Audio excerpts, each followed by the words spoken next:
আমি মোহাম্মদ রেজাল হলাদার আপনাদের সাথে আছি। সুপ্রিয় দর্শক, আমরা আজকে ভিন্ন ধরনের আলোচনা বা পর্যালোচনা করতে যাচ্ছি। সে আলোচনাটা হবে, হয়তোবা আপনারা ধরে নিতে পারেন যে ধর্ম ভিত্তিক বা কোনো ধর্মকে ছোট করে কথা বলা, কিন্তু না। মহান আল্লাহ পাক রাব্বুল আলামিন আমাদের 18,000 মাখলুকাত সৃষ্টি করেছেন। এই 18,000 মাখলুকাতকে 3 ভাগে ভাগ করেছেন। এক, জমিনে বসবাস করে 6,000 মাখলুকাত। 2, এই জমিন মাটি ভেদ করে ওঠে 6,000 মাখলুকাত। এবং পানিতে বসবাস করে 6,000 মাখলুকাত। এই টোটাল 18,000 মাখলুকাত। এখন যেটা জমিনে বসবাস করে যে মাখলুকাত 6,000, তার ভিতরে আছে মনে করেন মানুষ, গরু, ছাগল, মহিষ, ভেড়া, কুকুর, আরও অনেক অজানা প্রাণী।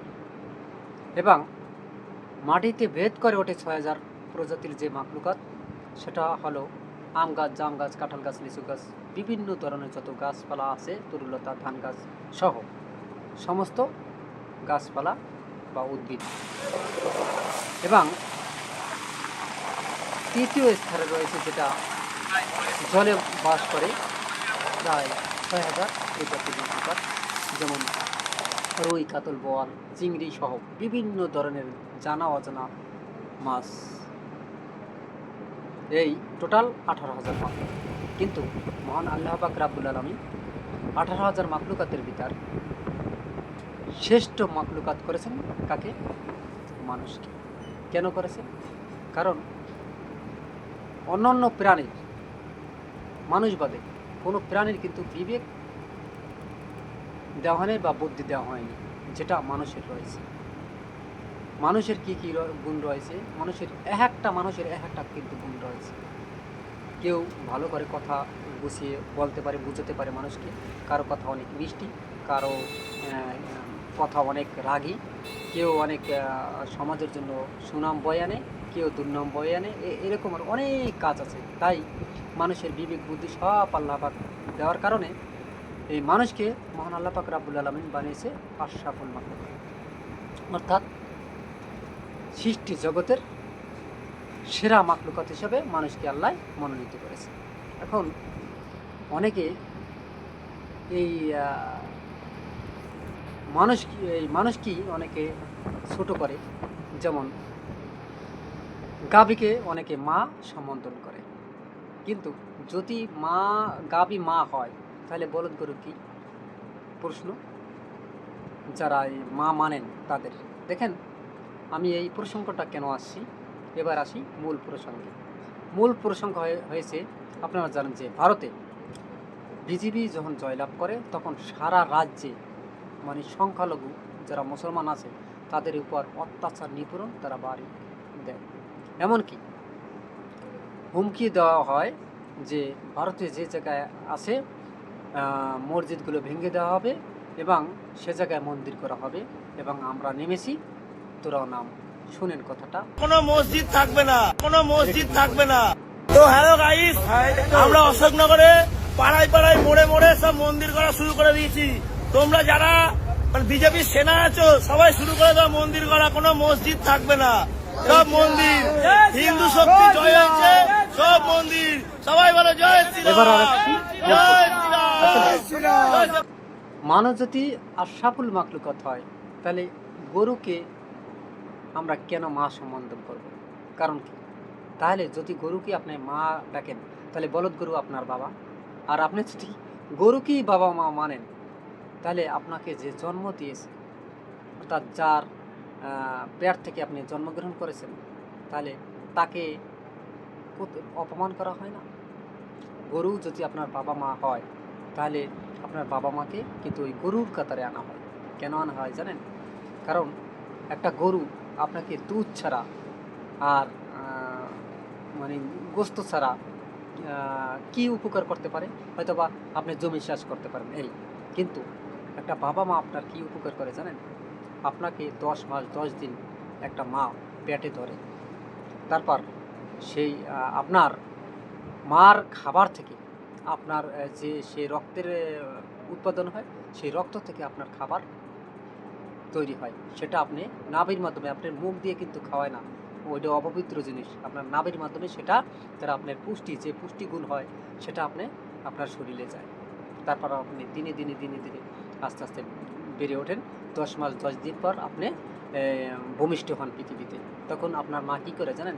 আপনার মা আপনাকে লালন পালন করে, বড় করতে তার অনেক কষ্ট হয়। কিন্তু একটা গরু আপনাকে লালন পালন করে প্রয়োজন বোধে, যদি সে বিরক্ত মনে করে, যদি আপনি তার পার কাছে থাকেন, একটা লাথি দেয়, আপনি লাথি খেয়ে দূরে ছিটকে পড়ে যান।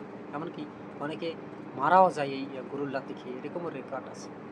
কিন্তু আপনি দেখবেন আপনার মা আপনাকে লালন পালন করে, আপনাকে লেখাপড়া শেখানোর চেষ্টা করে, আপনি করেন আর না করেন সেটা আপনার ব্যক্তিগত ব্যাপার, এবং আপনাকে একটা ভালো মানুষ তৈরি করার একটা চেষ্টা করে, তারা কিন্তু কারিগর। কিন্তু আপনারা যদি এই গরুকে বাবা মা সম্বোধন করে, বলদ গরুকে বাবা এবং গাই গরুকে মা ডেকে যদি সেই মায়ের কাতারে গরুকে নিয়ে আসেন, তাহলে মা জাতিকে এবং বাবা জাতিকে অপমান করা ছাড়া আর কোনো কিছুই হয় না। দেখেন, এতটা অপমান করা তাদের ঠিক হয় না। এখন বলতে পারেন আপনি এই প্রসঙ্গটা কেন বলছেন? দেখেন, ভারত বাংলাদেশ, আমি কিছুদিন আগে শুনেছি এই যে আপনার ইসে চাঁদপুরে একটা ঘটনা ঘটেছিল। সে জায়গায় মনে করেন অনেক হিন্দু বসবাস করে, এবং বাংলাদেশের চাঁদপুরে, এবং ওই জায়গায় সামান্য কিছু মুসলমান বসবাস করে। একজন মহিলা গরুর গোশত রান্নার অপরাধে তারপর তার গায়ে গরম পানি ঢেলে দেওয়া হয়। দেখেন, আমরা ইচ্ছা করলে ওই হিন্দুদের মানে অনেক নাকানি চুপানি খাইতাম এবং ওর চুলের মুঠি ধরে এনে টেনে তারপর তাকে মারতে পারতাম। কিন্তু আমরা সেটা করিনি। কেন করিনি? আমরা আইনের প্রতি শ্রদ্ধা রেখেছি, এবং আইন তাকে যে সাজা দেবে সেটা আমরা মাথা মধ্যে নিয়েছি, কারণ সে অন্যায় করেছে। গরু খাওয়া জাহেজ, গরু শুধু মুসলমানেরাই খায়, গরু আপনাদের হিন্দুরাও খায়।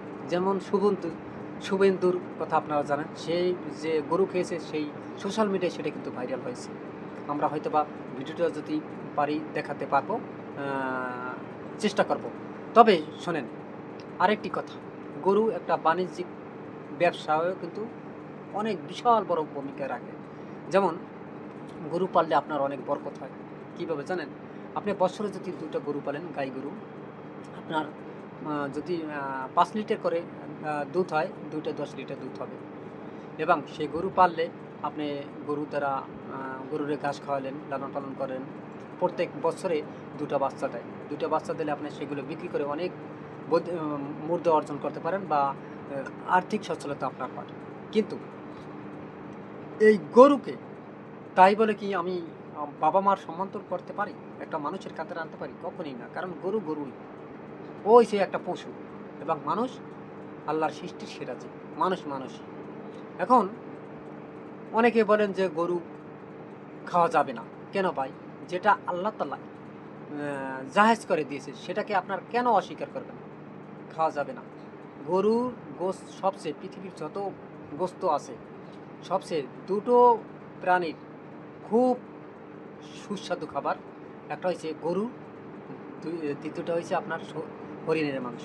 এই 2টা, হরিণের মাংসের চেয়েও আমার সবচেয়ে মানে বেস্ট স্বাদ লাগে গরুর গোশত। গরুর গোশতটা যদি আপনি ভালোভাবে পাক করে আপনি খেতে পারেন, আপনি হিন্দু হোক আর মুসলমান হোক, যেই হোক, আপনার একবার যদি খেতে পারেন, দ্বিতীয়বার আপনার মানে কারো কাছে আপনি মানে বলা লাগবে না যে খারাপ, মানে আপনি লুকিয়ে অনেক গোশত খাবেন। এত সুস্বাদু একটা খাবার গরুর গোশত, হয়তো বা অনেকে জানে না। শুভেন্দু কিন্তু এক টানে 3 বাটি খেয়েছে, এবং একটা বাড়ি শুভেন্দু, এই যে আপনার পশ্চিমবঙ্গের, সে কিন্তু আরেকটা বাড়ি নিয়ে গেছে বাসায় একা খাবে বলে। তাহলে বোঝেন কতটা সুস্বাদু এই গোশত, গরুর গোশত। এখন আপনারা মা ভেবে মুসলমানদের উপর অত্যাচার করবেন, যারা গরু খাইবে বা গরু বেচবে, তাদের আইনের আওতায় আনবেন, এতে লাভ এবং লস্কার আপনাদের।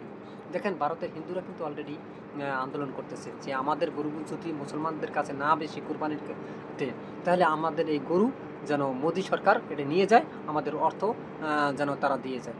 এটা কিন্তু অনেক দুঃখে বেটারা এই কথাগুলো বলছে। সুপ্রিয় দর্শক, আপনারা কি মনে করেন? আসলে গরু কি মা বাবা হতে পারে? অবশ্যই আপনার মতামত কমেন্টে জানাবেন এবং এরকম নতুন নতুন ভিডিও পেতে আর এই বাংলা নিউজ 24কে সাবস্ক্রাইব করবেন, লাইক ও শেয়ার দিয়ে সবাইকে দেখার সুযোগ করে দেবেন। আজ এ পর্যন্তই। আসসালামু আলাইকুম রহমতুল্লাহি ওয়া বারাকাতুহু।